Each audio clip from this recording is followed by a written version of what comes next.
They are vampire finches. These little birds have become one of the world's newest species.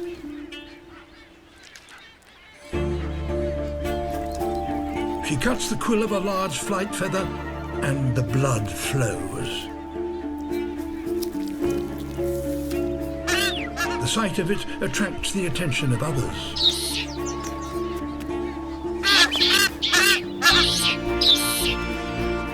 Blood is very nutritious, worth fighting for.